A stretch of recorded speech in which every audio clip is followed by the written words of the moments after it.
সামিয়ানা এবং শত শত ওলামায়ে কেরাম, হাজার হাজার ওলামায়ে কেরামের পদভারে এই এলাকা আলোকিত এবং এই এলাকা ধন্য। কত সুন্দর একটা পরিবেশ, কিন্তু কয়েকদিন আগে এই পরিবেশ ছিল না। প্রায় কয়েক মাস আগে আমার এখানে আসা হয়েছে এবং এই মাদ্রাসাকে কেন্দ্র করে বিভিন্ন পরামর্শ হয়েছে, বিভিন্ন রকমের সিদ্ধান্ত হয়েছে। এই বাড়িতে আমি মেহমানও হয়েছি। আমাদের হযরত মাওলানা সাইফুর রহমান সাহেবের উদ্যোগে এখানে মাদ্রাসা করার পদক্ষেপ যখন গ্রহণ করা হয় তখন থেকে এই মাদ্রাসার সাথে আলহামদুলিল্লাহ আছি। কিন্তু যখন মাওলানা সাইফুর রহমান সাহেব এখানে মাদ্রাসা করার প্রস্তাব দিল, জায়গার যে কন্ডিশন তখন দেখছি এখানে একটা বড় ধরনের বড় মাপের মাদ্রাসা হবে, এটা মাথায় ধরে নাই। অল্প কয়েকদিনের মেহনতে আল্লাহ তাআলা মাদ্রাসার কাইফিয়ত এবং রূপরেখা আল্লাহ তাআলা কায়েম করে মাদ্রাসা আজকে এই পর্যায়ে। এই জন্য আমরা আল্লাহ তাআলার সর্বপ্রথম শুকর আদায় করি আর বলে আলহামদুলিল্লাহ। মাদ্রাসা এই পর্যায়ে আসতে যাদের অবদান আছে, যারা জায়গা দিয়েছে, যারা সহযোগিতা করেছে, বিশেষ করে মওদান সাহেব উনি নিজের নিজস্ব অর্থ কয়েক লক্ষ টাকা ব্যয় করে মাদ্রাসার এই কাঠামো দাঁড় করিয়েছেন।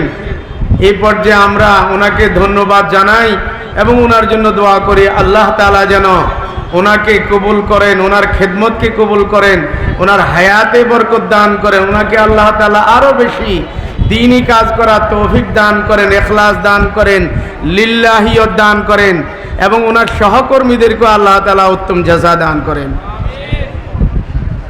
মাদ্রাসা হইল আল্লাহর নবীর ঘর আর মসজিদ হইল আল্লাহর ঘর। আল্লাহর ঘর কোথায় হয়?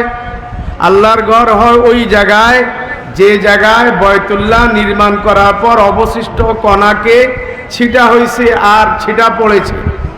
এটা অনেক সময় গণা হয়, মসজিদ গণা হয়, দূরে পড়ে, দূরে হয়, হয়তো আগে হবে নইলে পরে হবে। যেখানে বয়তুল্লাহ নির্মাণ করার পর অবশিষ্ট কণা ফেরেশতার মাধ্যমে আল্লাহর নির্দেশে পড়েছে, সেখানে আল্লাহর ঘর মসজিদ আগে হোক পরে হোক, পাকা হোক কাঁচা হোক, ইনশাআল্লাহ ওখানে মসজিদ হবে। এটা হলো মসজিদ হওয়ার তরতিব। মাদ্রাসা হওয়ার তরতিব কি? মাদ্রাসা হওয়ার তরতিব সম্পর্কে যুগ শ্রেষ্ঠ ওলি হযরতে হাফিজুর রহমতুল্লাহ আলাইহি একটা কথা বলছেন। হযরতে হাফিজুর রহমতুল্লাহ আলাইহি বলছেন, মসজিদ তো হয় ওখানে যেখানে বয়তুল্লাহর নির্মাণ করার পরে বয়তুল্লাহর কণা পড়ে, আর মাদ্রাসা হয় ওই জায়গায় যেখানে সরাসরি আল্লাহর রহমতের কণা পড়ে। কিছু বুঝছেননি?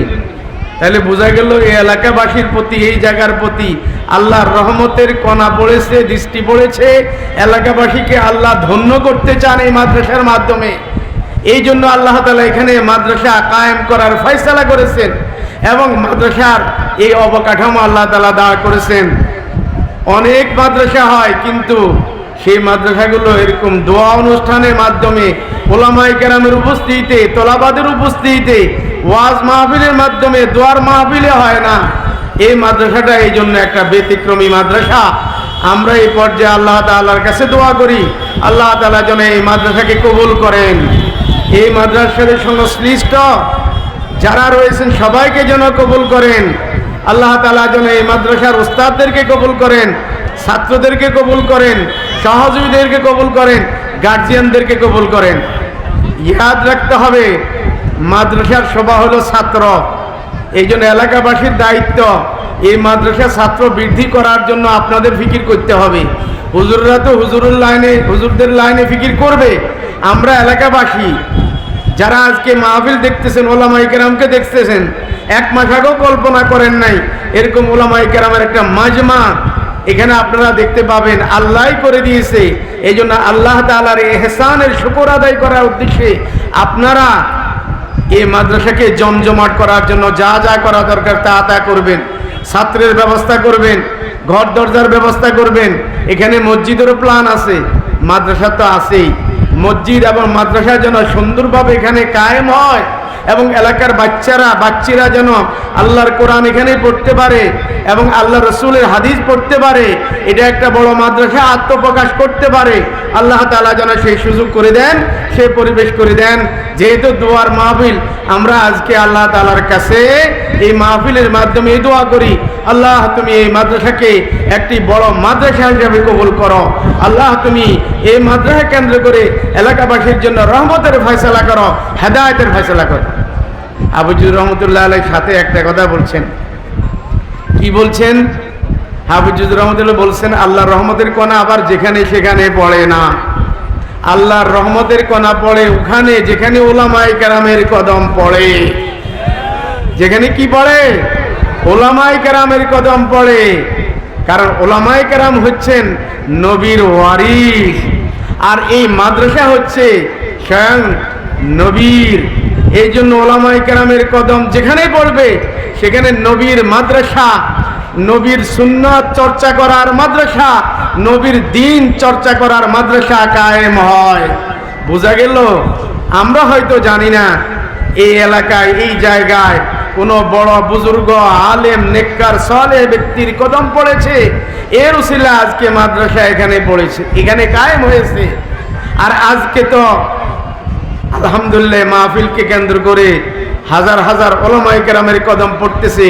এটা একটা শুভ লক্ষণ। নেকফালি লওয়া যায় যে এই মাদ্রাসার আগামী দিন ভালো, ভবিষ্যৎ ভালো। আল্লাহ তুমি এই মাদ্রাসার মুস্তাকবালকে ভালো করে দাও। আল্লাহ তুমি এই মাদ্রাসার যাবতীয় জরুরত গায়েবী খাজানা থেকে পূরণ করে দাও। আল্লাহ তুমি এই মাদ্রাসাকে কবুল করো। কবুলিয়ত বড় জিনিস। কবুল যদি না হয় ঘর দরজা করে কোনো লাভ হবে না। এই জন্য কবুলিয়তের জন্য কোশিশ করতে হবে। কবুলিয়তের জন্য কোশিশ হইল দোয়া করা, মুনাজাত করা, কান্নাকাটি করা। এই দেশে যত মাদ্রাসা আপনারা দেখতেছেন, প্রত্যেক মাদ্রাসার পিছনে উলামায়ে কেরামের কদম আছে। প্রত্যেক মাদ্রাসার পিছনে উলামায়ে কেরামের কান্না আছে। কান্না ছাড়া মাদ্রাসা হয় না। আমি আমার নিজের অভিজ্ঞতা বয়ান করি। জামাদানিয়া নোয়াখালী করার যখন উদ্যোগ নেওয়া হইল, আমার ঘরে বসে আমরা কয়েকজন পরামর্শ করতেছিলাম। এর ভিতরে আমার ওয়ালিদে মুহতারাম, আপনাদের সবার শ্রদ্ধেয় ব্যক্তিত্ব, তিনি হঠাৎ করে আমার ঘরে আসছেন। ঘরে ঢুকেন নাই, দরজার মধ্যে দাঁড়িয়ে দুই হাত দিয়ে এভাবে হেলান দিয়ে মাথাটা ভিতরে ঢুকাইয়া বলল, তোমরা বলে মাদ্রাসা করো, তোমরা মাদ্রাসা কি দিয়া করবা? মাদ্রাসা টাকা দিয়া হয় না, মাদ্রাসা ভক্তি দিয়া হয় না, মাদ্রাসা ঘর দরজার নাম নয়, মাদ্রাসা হলো কান্নাকাটির নাম। এমন এক সবক শিক্ষা দিছেন, আলহামদুলিল্লাহ এই সবকের বারাকাত এখনো পাচ্ছি। ইনশাআল্লাহ এই সবকের বারাকাত আগামী দিনও পাবো। এই জন্য মাওলানা সাইফুর রহমান সাহেব সহকারে ওনার সহযোগী সহকর্মী, ওনার সাথে আরো যারা জড়িত আছেন, এই এলাকার লোকজন সবাইকে বলবো কানতে হবে, কানতে হবে, নাহলে মাদ্রাসা কবুল হবে না। আজকেও আমরা কানবো এই মাদ্রাসার জন্য, আগামী দিনেও কানবো। আল্লাহ তাআলা আমাদেরকে তৌফিক দান করুন। শুধু এই মাদ্রাসার জন্য দোয়া করলে হবে না। বাংলাদেশের সকল মাদ্রাসা আমাদের জাতীয় সম্পদ। কি বলেন, কথা ঠিক কিনা? ছোট মাদ্রাসা বড় মাদ্রাসা সব আমাদের মুসলমানদের জাতীয় সম্পদ। এইভাবে যত মসজিদ আছে, ছোট মসজিদ বড় মসজিদ সব আমাদের জাতীয় সম্পদ। আল্লাহর দরবারে আজকেও দোয়া করব, আগামী দিনেও দোয়া করব, আল্লাহ যেন এই মসজিদ ও মাদ্রাসাগুলির কাফিল হয়ে যায়, জিম্মাদার হয়ে যায়। মসজিদ ও মাদ্রাসাগুলির সাথে যারা সংশ্লিষ্ট সবার কাফিল হয়ে যায়। বিশেষ করে মাদ্রাসাগুলির সাথে চারটা পক্ষ জড়িত। এক নম্বরে মাদ্রাসার যারা শিক্ষক, দুই নম্বরে যারা ছাত্র, তিন নম্বরে গার্জিয়ান, চার নম্বরে তাদের সহযোগী শুভানুধ্যায়ী। আল্লাহ তাআলা এই চারো পক্ষের কাফিল হয়ে যাক, সবার জিম্মাদার হয়ে যাক। এই দেশের হাজার হাজার মাদ্রাসা চলতেছে ধর্মপ্রাণ মুসলমানদের সহযোগিতায়। সরকারের এক টাকাও বাজেট নাই। এটাই নিয়ম, এটাই সিস্টেম। ইসলামের সূচনা এভাবে হয়েছে, বাদা আল ইসলাম গরিবা ওয়া সাইউদু কামা বাদা ফাতুবা লিল গোরাবা। গোরাবার অনেক অর্থ আছে, আমি গোরাবার কি অর্থ করি একটু শুনেন। ইসলামের সূচনা হয়েছে বেসরকারি লোকের সহযোগিতায়, আগামী দিনও বেসরকারি লোকের সহযোগিতায় এই ইসলামের চর্চা হবে, ইসলামের মার্কাজ আর মাদ্রাসাগুলো কায়েম হবে। আল্লাহ নবী বলেন, সুতরাং এই সকল বেসরকারি যারা সরকারে নাই, পদে নাই, যাদের অর্থকড়ি নাই, ধর্মপ্রাণ মুসলমানরা দিন জিন্দা করার জন্য, আল্লাহর রেজামন্দির জন্য যারা এই মাদ্রাসাগুলি কায়েম করে, তাদের জন্য শুভ সংবাদ, তাদের জন্য শুভ সংবাদ। কি শুভ সংবাদ? হাদিসে নাই, সেটা কোরআনে। কোরআনে আল্লাহ বলেন, তানসুরুল্লাহ ইয়ানসুরকুম ওয়া ইউসাব্বিত আকদামাকুম। যদি তোমরা আল্লাহ তথা আল্লাহর দ্বীনকে তথা আল্লাহর দ্বীন চর্চা করার কেন্দ্রগুলোকে তথা কাউমি মাদ্রাসাকে তথা কিল্লে গুলামি তরজমা আল্লাহর দ্বীন চর্চা সহিভাবে, সুন্দরভাবে, সহি তরিকায় একমাত্র কাউমি মাদ্রাসার চর্চা হয়। অন্য জায়গায় যদিও দ্বীনি ইলম আছে, কিন্তু দ্বীনি ইলম ওখানে মুখ্য নয়। আমি ব্যাখ্যায় গেলাম না, তাফসিলে গেলাম না, ইঙ্গিতে বললাম, সহজে বুঝে নেন। তাহলে এই আয়াতের অর্থ হলো, যদি তোমরা কাউমি মাদ্রাসাকে সাহায্য করো, আল্লাহ বলেন আমি আল্লাহ তোমাদেরকে সাহায্য করব। আমি আল্লাহ তোমাদেরকে সাহায্য করব। কখন করব? সাহায্য করে যখন বিপদে পড়ে। আমাদের বিপদ কয় জায়গায়? 4 জায়গায়। শর্টকাট করে বলতেছি, কয় জায়গায়? 4 জায়গায়। বলেন আমার সাথে, জীবনে, মরণে, কবরে, হাসরে। আমাদের বিপদ 4 জায়গায়। এই জীবনে আমাদের বিপদ আসেনি, সকল বিপদ আল্লাহ কেটে দিবেন যখন আমার সম্পর্ক এই মসজিদ মাদ্রাসার সাথে, দ্বীনি প্রতিষ্ঠানের সাথে হবে। ইনশাআল্লাহ আমার বিপদ আসান হয়ে যাবে, মোম হয়ে যাবে। আল্লাহ আমাদের সকল বিপদকে আসান ও সহজ করে দেখ।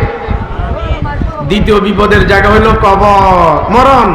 মরণকালে বড় বিপদ, ইমান হাইজাক করার চেষ্টা করবে শয়তান। আল্লাহ যেন আমাদেরকে শয়তানের ওই ষড়যন্ত্র থেকে হেফাজত করে। আমাদের মরণ যেন ইমানের শহীদ হয়, খায়ের শহীদ হয়, হেদায়েতের শহীদ হয়। আল্লাহ তাআলা যেন আমাদের মরণকে ওই হেদায়েতের শহীদ করেন। এর একমাত্র ব্যবস্থা হইল কি? আল্লাহর দ্বীনকে সাহায্য করা। কবরে সাহায্যের দরকার আসেনি? কবর কারোর জন্য জান্নাত, কারোর জন্য জাহান্নাম। যারা এই দ্বীনের সাথে সম্পৃক্ত হবে তাদের জন্য কবর জান্নাত। এরপরে ময়দানে মাহশর। ময়দানে মাহশরে হিসাব সহজ হবে, কঠিন হবে? যারা এই দ্বীনের সাথে জড়িত তাদের হিসাব সহজ হবে। আল্লাহ তাআলা আমরা যারা এই দ্বীনের সাথে জড়িত আছি, ওলামা, তোলাবা, গার্জিয়ান এবং সহযোগী পক্ষ, সবার হিসাবকে সহজ করে দেয়। জীবনের যত বিপদের ঘাঁটি আছে, মুসিবতের ঘাঁটি আছে, সকল মুসিবতের ঘাঁটিতে আল্লাহ আমাদের নুসরত শামিল হাল করুক। এর জন্য একমাত্র ব্যবস্থা আল্লাহর দ্বীনকে সাহায্য করা। তৈয়ার আসিনি আমরা? কারা কারা তৈয়ার আছে? হাত তোলেন। আল্লাহ তুমি আমাদেরকে কবুল করো। আল্লাহ তুমি আমাদেরকে তৌফিক দান করো। ওয়া আখির দাওয়ানা আলহামদুলিল্লাহি রাব্বিল আলামিন।